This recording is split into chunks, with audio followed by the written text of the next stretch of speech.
দেশের সাম্প্রতিক সময়ের অবস্থা নিয়ে ভারতীয় গণমাধ্যমগুলোর মিথ্যাচারের যেন কোনো শেষ নেই। সম্প্রতি তাদের একাধিক মিডিয়া দাবি করছে চরম আর্থিক সংকটে বাংলাদেশ। তারা আরও বলছে পরিস্থিতি সামাল দিতে মার্কিন ধনকুবের দ্বারস্থ ডক্টর মোহাম্মদ ইউনূস।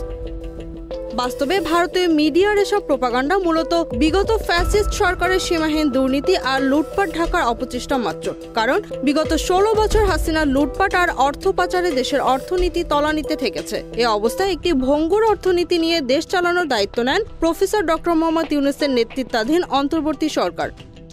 কিন্তু হাসিনা সরকারের লুটপাটে একেবারে ফাঁকা হয়ে যাওয়া আর্থিক ব্যবস্থার রাতারাতি উন্নতি করার কোনো ম্যাজিক কার্ড কারো হাতেই নেই। এছাড়া বিগত দিনের অনিয়মের প্রভাব পড়ছে বর্তমান বাজার ব্যবস্থায়, যার জন্য জিনিসপত্রের দাম কমছে না। তবে অন্তর্বর্তী সরকার দায়িত্ব নেওয়ার পর বেশ কিছু পদক্ষেপ গ্রহণ করেছে, যার ইতিবাচক প্রভাব ইতিমধ্যেই অর্থনীতিতে দেখা যাচ্ছে। রপ্তানি আয় বাড়ছে রেমিটেন্স প্রবাহ, কেন্দ্রীয় ব্যাংকের রিজার্ভও বেড়েছে। এত কিছুর পরও ভারতের এই অপপ্রচারের মূল লক্ষ্য হলো বাংলাদেশের অন্তর্বর্তীকালীন সরকারকে অপদস্থ করা এবং শেখ হাসিনাকে তাদের প্রতিনিধি হিসেবে বাংলাদেশে তার স্বৈরাচারী শাসন পুনরায় চালু করার পথ প্রশস্ত করা। Trade news, Dhaka.